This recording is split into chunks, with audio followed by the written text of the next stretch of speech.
અમદાવાદના યુવાઓમાં છત્રપતિ શિવાજી મહારાજ જેવો જુસ્સો અને સંસ્કાર આવે તે માટે છત્રપતિ શિવાજી મહારાજની જન્મજયંતિ પર રાષ્ટ્રીય નિર્માણ સેના દ્વારા વિશાળ બાઇક રેલીનું આયોજન કરવામાં આવ્યું હતું।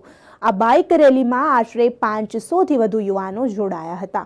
બાઇક રેલી ટાગોર હોલ થઈને પાલડી વાસણા વિસ્તારમાં ફરીને છત્રપતિ શિવાજી મહારાજના જયઘોષ સાથે વિસ્તાર જે છે ત્યાં ફરી હતી। તો રાષ્ટ્રીય નિર્માણ સેનાના અનિલ દાફડાએ કહ્યું હતું કે છત્રપતિ મહારાજનું જેમ યુવાઓ અને દેશ માટે હંમેશા તત્પર રહે તેવો અમારો પ્રયાસ છે। તો અમદાવાદના યુવાઓમાં છત્રપતિ શિવાજી મહારાજ જેવો જુસ્સો અને સંસ્કાર આવે તે માટે છત્રપતિ શિવાજી મહારાજની જન્મજયંતિ પર રાષ્ટ્રીય નિર્માણ સેના દ્વારા વિશાળ બાઇક રેલીનું આયોજન કરવામાં આવ્યું હતું। આ બાઇક રેલીમાં આશરે 500થી વધુ યુવાનો જોડાયા હતા।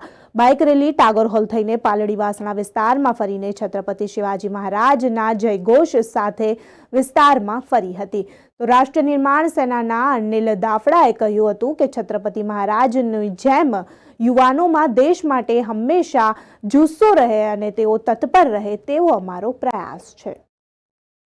आज रोज અમે રાષ્ટ્રીય નિર્માણ સેનાના તમામ હોદ્દેદારો, સંગઠનના મિત્રો, કાર્યકર્તા મિત્રોએ આજ રોજ ઉજવણીના ભાગરૂપે અમે રેલી કાઢી રહ્યા છીએ અને આવનારા સમયમાં યુવાનોને અન્યાયની સામે લડતા અને છત્રપતિ શિવાજી મહારાજજીના જે જીવન ઉપર એક એમના જે બોધપાઠ જે આવનારા સમયમાં બાળકોને મળે, યુવાનોને મળે અને એના ઉપરથી એ લોકો કે અન્યાયની સામે લડતા થાય એ હેતુથી અમે આજ રાષ્ટ્રીય નિર્માણ સેના દ્વારા એક ઉજવણીના ભાગરૂપે આ રેલીનું આયોજન કરેલ છે। રેલી અત્યારે અમે પાલડી વિસ્તારથી ચાલુ કરીએ છીએ। વાસણા વિસ્તાર થઈ, જુહાપુરા થઈ, વેજલપુર થઈ અને અમે શ્યામલ સુધી જવાના છીએ। શ્યામલ સુધી